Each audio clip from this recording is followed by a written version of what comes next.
저희 다주택자 양도세가 좀 그런 것 같아요. 아직 법이 만들어진 지 얼마 안 돼서 쟁점들이 많고, 그리고 어느 누구도 알려주지 않고, 국세청도 안 알려주고, 아무리 질의해도 애매한 답변만 하고, 이게 좀 시간이 지나야지 정착이 될 것 같습니다. 뭐 어쩔 수 없죠. 애매한 부분들은 뭐 보수적으로 우리는 할 수밖에 없는 것이죠. 뭐.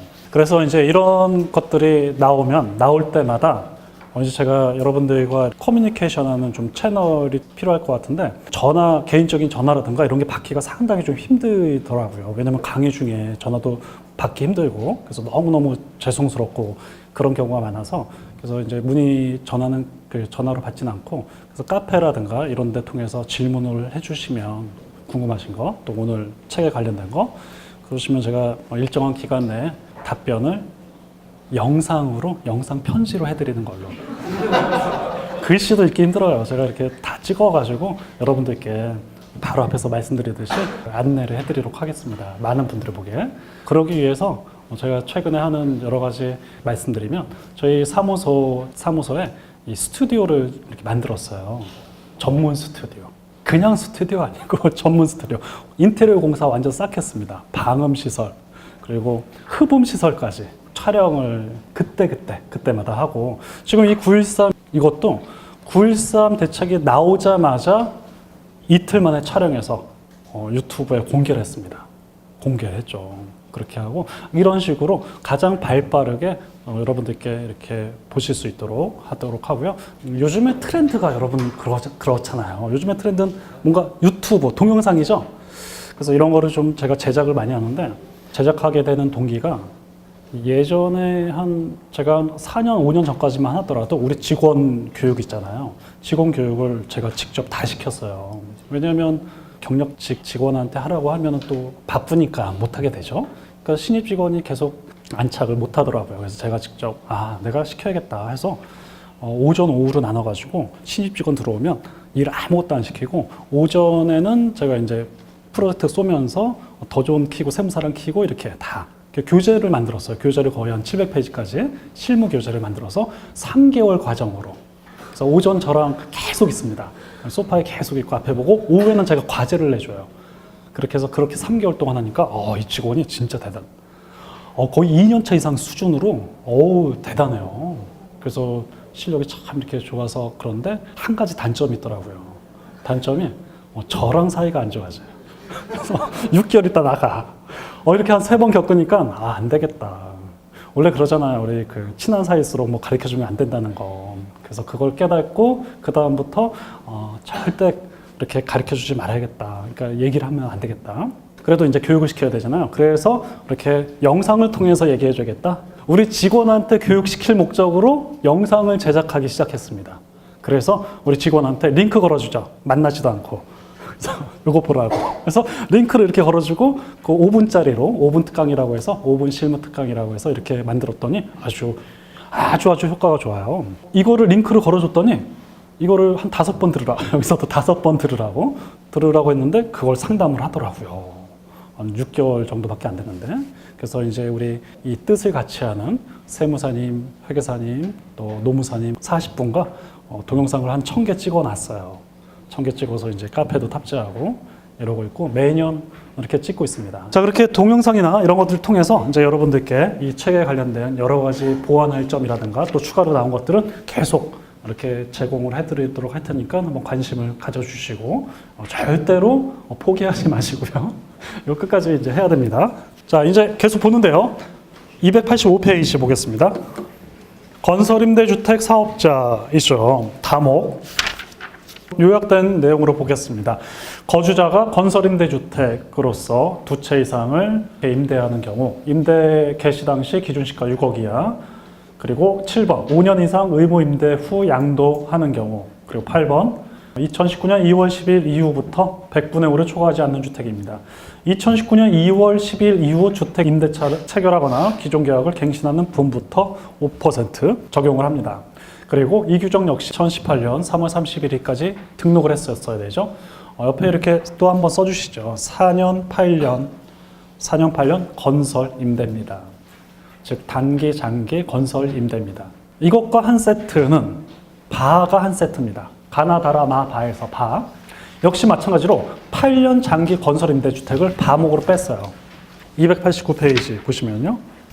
요약된 부분 보겠습니다. 첫 번째, 거주자가 2조 2호에 따른 민간 건설 임대주택으로서 5호 장기 일반 민간 임대주택을 맺습니다. 즉 8년 장기 건설 임대주택을 의미합니다.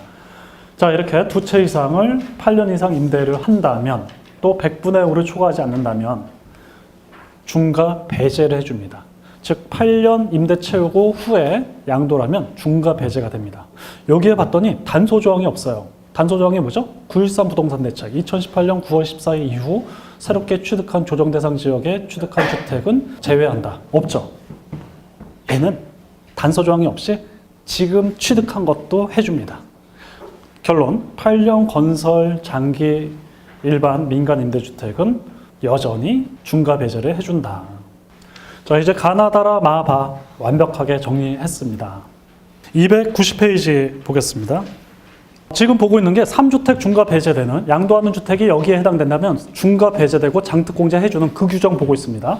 자, 이제 조특법 97조, 97조 2, 98조 이 주택을 양도한다면 중과 배제됩니다. 자, 다음 291페이지 제목 정도만 보고 가겠습니다. 조특법 98조 2 수도권 미분양주택 98조 3 미분양주택 98조 98조 6, 7, 8, 99조 99조 2, 99조 3 이 주택에 해당이 된다면 그 주택은 2주택, 3주택 중과 배제입니다. 자, 이제 이 다음 293페이지 보겠습니다. 상속주택. 상속주택 좀 자세히 보도록 할게요. 우리 양도세 상담할 때 상속주택이라는 해당이 되면 그런 생각을 하죠. 아, 복잡하구나. 일단 상속주택이 끼면 1세대 1주택도 복잡하고 무지무지 복잡합니다. 지금 다시 한번 말씀드리는데 상속주택, 어떤 상속주택이죠? 중과 되냐 안 되냐 그 상속주택을 얘기합니다. 다른 데에서 말하는 1세대 1주택에서 말하는 상속주택 그냥 잊어버리시고 여기서부터 처음 이렇게 개념 정립을 하시면 됩니다. 아주 미세하게 달라요. 물론 99%는 똑같지만 미세한 다른 뭔가가 있습니다. 그러니까 아주 편하게 여기서부터 이 조항을 보시면 되겠습니다. 293페이지인데요. 상속주택 두 번째 줄, 상속받은 날로부터 5년이 경과하지 않는 주택을 양도했을 때 중과 배제입니다. 자, 첫 번째 줄, 상속주택과 일반주택이 있는 경우 1세대 1주택 비과세 특례 규정의 상속주택으로서, 즉 소득세법 시행령 155조 2항 1세대 1주택 비과세에서 말하는 그 상속주택을 그대로 끌어다가 습니다. 어떤 내용이냐면 첫 번째, 요약한 요 내용으로 한번 보도록 할게요. 상속주택입니다. 조합원 입주권을 상속받았어요. 그리고 상속된 이후에 이렇게 준공이 됐습니다. 그것도 상속주택에 해당이 됩니다.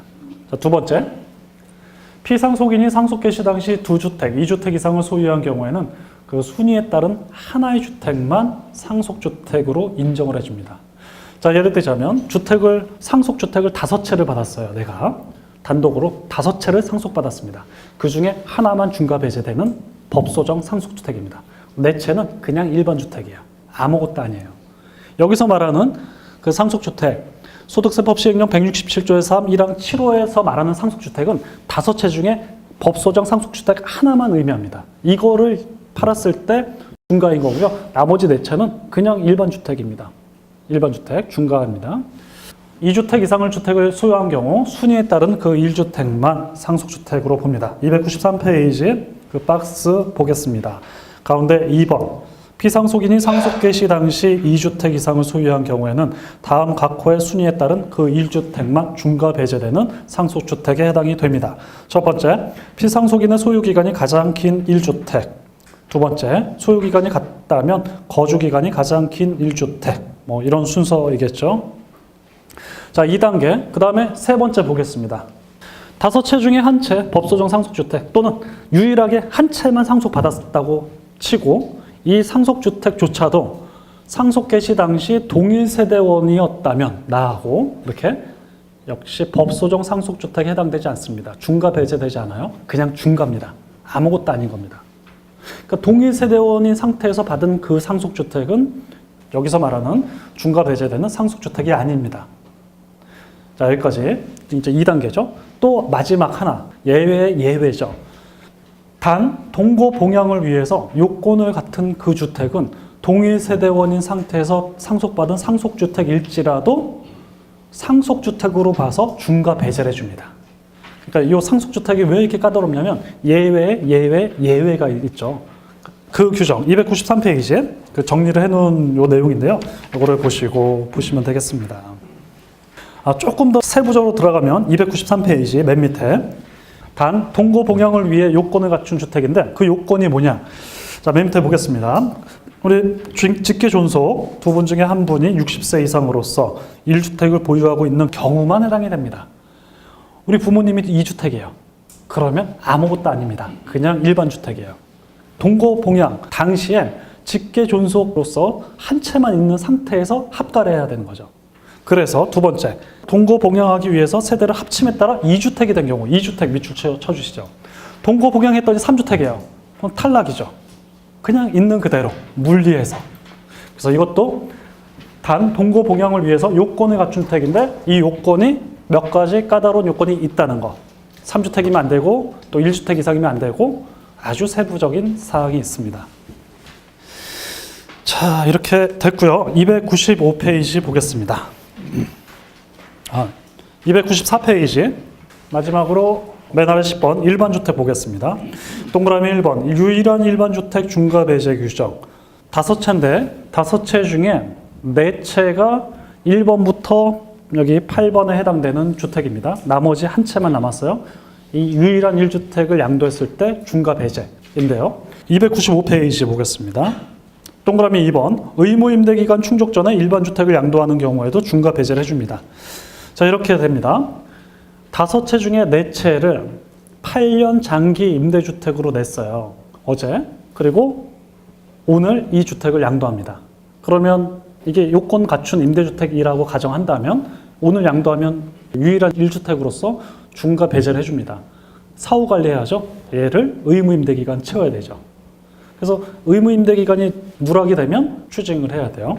근데 이게 간단치가 않아요. 8년간의 사후관리가 상당히 간단치가 않습니다. 295페이지 보겠습니다. 동그라미 3번 의무임대기간 등 미충족 시 추징 의무임대기간 충족하기 전에 양도한 유일한 1주택으로서 중과세율 배제를 적용받은 1세대가 장기임대주택 등의 의무임대기간 등의 요건을 충족하기 못하게 되는 경우 되는 사유 가로치고 임대 의무 호수를 임대하지 아니한 기간이 6개월이 지난 경우를 포함 6개월 지난 경우 포함 밑줄 쳐주시죠.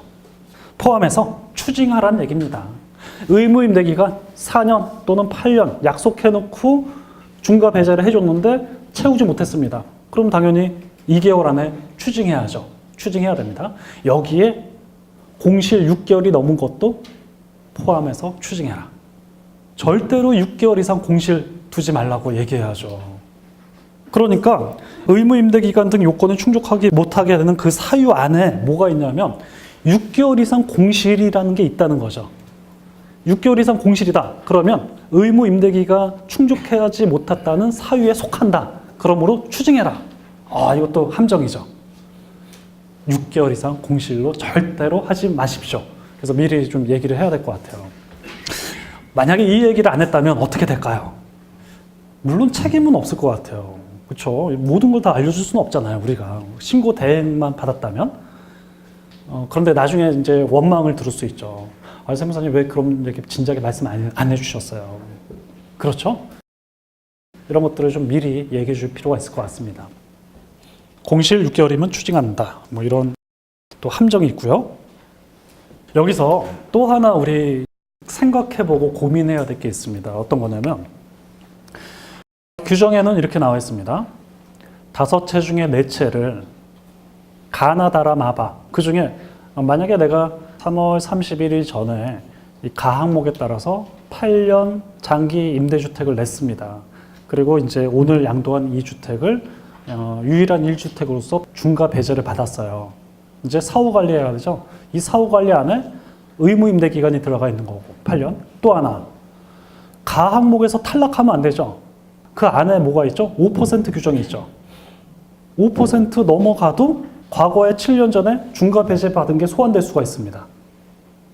두 가지, 5%와 의무임대 기간. 그러니까 이게 사후 관리가 하기가 상당히 이게 쉽지가 않아요. 저는 이제 유일한 1주택으로서 중과 배제를 해주고 신고 대행을 했을 때 꼭 얘기할 것 같아요. 8년 5% 이상. 그래야지 나중에 그거에 대한 도의적인 그런 것까지 또 없을 수가 있죠. 자, 296페이지 보겠습니다. 조정 대상 지역 공고가 있은 날 이전에 해당 지역의 주택을 양도하기 위하여 매매 계약을 체결하고 계약금을 지급받은 사실이 확인되는 경우에는 중과 배제가 됩니다. 298페이지 보겠습니다. 12번 주택 유형별 주택수 계산인데요. 다가구 주택, 공동상속주택 등이 있는데 한번 보시기 바랍니다. 301페이지 보겠습니다. 301페이지. 최근에 여러 가지 이런 집행 기준들을 좀 수록을 해놨는데요. 맨 밑에 7번 보겠습니다. 겸용주택의 중과 대상 판정인데요. 다주택 중과 규정을 적용할 때 겸용주택의 경우 주택의 면적이 상가 면적보다 큰 상가 부분에 대해서는 중과 규정이 적용되지 않습니다. 겸용주택 한번 예를 들어 볼게요. 주택이 70%고 상가 부분이 30%다. 1세대 1주택 판단할 때 전체를 주택으로 봐서 주택으로 비과세 해주고요. 그거는 1세대 1주택 규정이고 그건 그쪽 규정이고 지금 우리가 보는 것은 양도세율 밑에 중과 되냐 안 되냐 장특공제 해주냐 안 되냐 거기에서 볼 때 주택 부분만 중과하고 30%인 상가 부분은 일반 세율입니다. 왜냐하면 주택이 아니기 때문에 이거고요. 또 하나 뒤에서 2주택에서 보는 소형주택 기준시가 1억 판단할 때 겸용주택은 전체를 1억이 넘냐 안 넘냐로 또 판단하기도 합니다. 이런 경우가 종종 있습니다. 겸용주택 있고 그 다음에 다가구 주택 있는데 오늘은 시간이 없어서 깊이 있게 말씀 못 드리는데 다가구 주택을 하나로 예를 들자면 1세대 1주택에서 규정하는 다가구 주택이 다르고요. 그 안에 비과세에서 말하는 다가구 주택이 다르고 고가주택에서 말하는 다가구 주택이 다르고 양도세율 중과에서 말하는 다가구 주택이 아주 미묘하게 다르고 소형주택 계산할 때 다가구 주택이 조금 더 미묘하게 다르고 종부세에서 말하는 다가구 주택, 주택수 계산에 카운트할 때 다릅니다. 자, 결론. 이것도 역시 칸막이를 쳐야 된다는 겁니다. 다가구 주택 하나를 정해놓고 다 이렇게 쓰면 여기서 이제 오류가 발생할 수 있습니다. 그 조항에서 별도로 규정하는 다가구 주택이 혹시 있는지 없는지 그렇게 보고서 판단을 하셔야겠습니다. 다음에 이제 기회가 되면은 다가구 주택 테마를 가지고 병렬로 한번 정리를 해서 양도세, 소득세 등등 여러 가지 모든 세법을 정리해서 또 말씀을 드릴 수 있는 또 기회가 있을 수도 있을 것 같은데요. 또 겸용주택도 마찬가지고 상속주택을 가지고도 지금은 쟁점들이 많아져서 아주 분석을 해서 그 차이점을 한번 나중에 또 말씀을 드리도록 하겠습니다. 자, 306페이지 보시면요. 자, 이제 3주택 끝났습니다. 이게 답니다. 양도세율 중과, 장특공제 배제 이게 다예요. 3주택은 이제 2주택 보는데요. 2주택은 3주택과 동일한 거는 체크하고 넘어가고 2주택에만 있는 거 또 몇 가지 보도록 할게요. 똑같은 논리입니다. 주택수 계산 끝났고요. 이제 중과 배제. 양도하는 주택이 여기에 해당된다면 중과 배제인데요. 자, 306페이지 밑에 1번 지역 기준 3주택과 동일합니다. 308페이지 2번 보겠습니다. 가운데 장기임대주택 가나다라 마하파 3주택과 동일합니다. 315페이지 보겠습니다. 가운데 3번 조특법상 감면대상 장기임대주택 3주택과 동일합니다.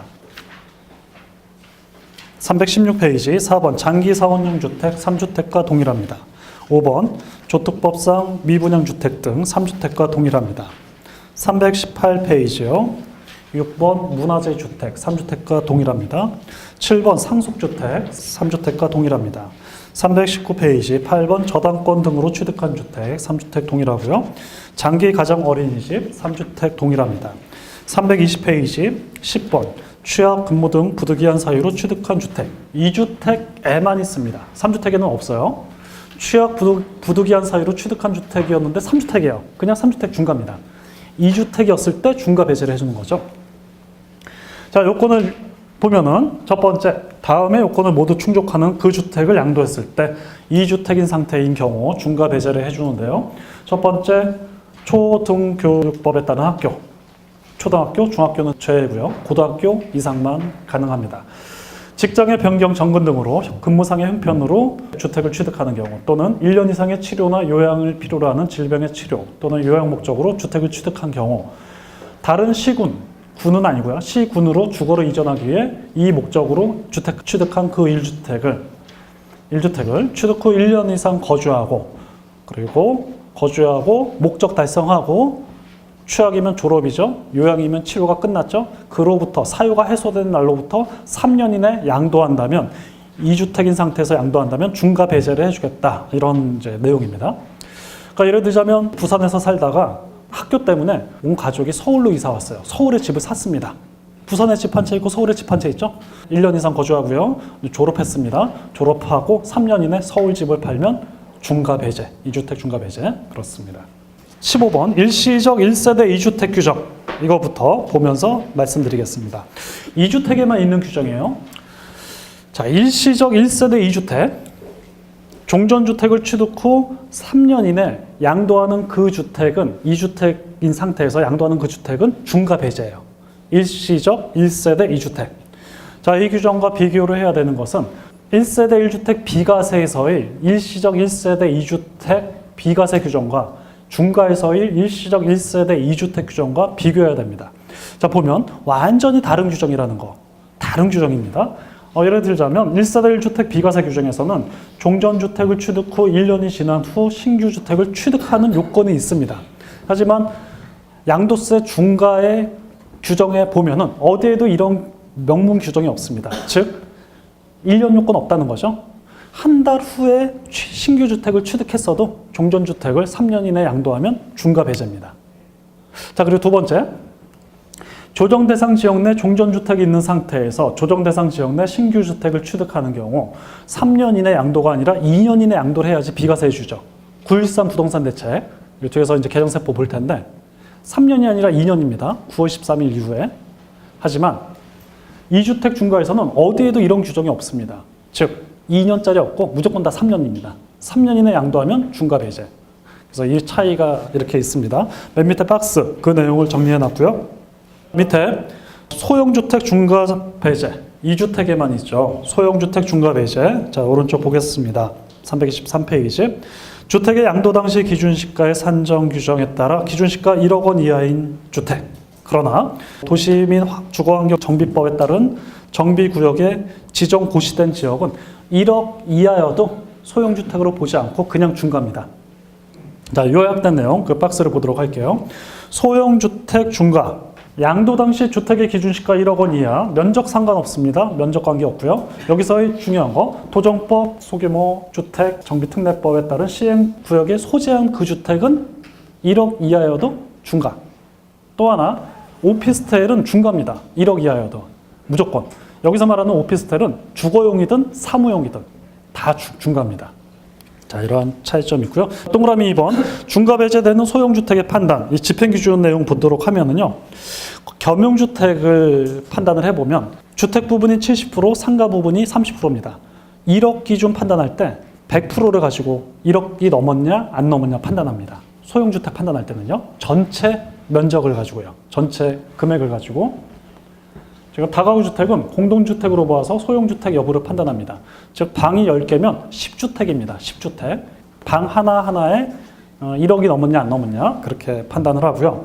공동소유주택, 그러니까 별도 세대원으로서 우리 공동지분으로 보유한 거 있잖아요. 그것도 역시 소유지분하고 상관없이 전체 주택의 기준시가로 1억이 넘었냐 안 넘었냐 이렇게 판단을 하게 됩니다. 아유, 이렇게 세부적으로 들어가니까 너무 복잡하죠? 참 이게 너무너무 복잡해졌어요. 양도세가. 참. 그래서 제가 보니까 이거 상담을 정확하게 하기가 너무 힘든 것 같아요. 당연히 힘듭니다. 그럼 제가 이제 어떻게 상담을 하냐면 당연히 전화 상담 안 되고요. 서면, 인터넷, 카톡 이런 거 절대로 안 되고 상담할 수가 없습니다. 그래서 오라고 하죠. 오기 전에 미리 얘기해요. 오기 전에. 상담료는 얼마입니다. 또 두 번째, 와도 원하는 답변을 들을 수 없을 수도 있습니다. 그래도 상담료는 청구합니다. 이렇게 얘기합니다. 원하는 답변 못 들을 확률 90%. 왜냐하면 1시간 안에 이걸 다 케어할 수 없습니다. 세 번째, 세법이 복잡해졌으므로 대면 상담을 하고 대략적인 상담을 하고 서면 상담으로 진행을 할 수도 있습니다. 정확한 답변을 원하신다면 서면 상담료가 추가가 될 수 있습니다. 얼마냐고. 서면 상담료는 시간당 22만 원입니다. 10시간이 걸릴 수도 있습니다. 기본 10시간입니다. 기본. 100만 원 단위 아니면 안 해주겠다는 거죠. 10만 원 단위로 해줄 수 없습니다.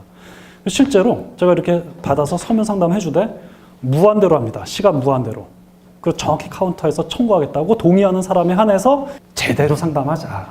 그렇게 해야지만 이거를 답변해 줄 수 있습니다. 그래야지만 되고요. 제가 이렇게 하려고 하는 이유는 첫 번째, 수익 목적이 절대 아니에요. 수익 목적이 아니라 이 납세자를 위한 거라고 저는 생각을 합니다. 납세자를 위하는 게 첫 번째가 그거죠. 정확한 세무 상담. 그거를 하기 위해서는 거기에 상응하는 대가를 청구를 해야지만 된다는 거. 대충 청구하고 대충 해주는 거는 이제는 안 되고 제대로 청구하고 제대로 해주겠다. 그러면 납세자들은 앞으로는 점점 많이 올 것으로 생각을 합니다.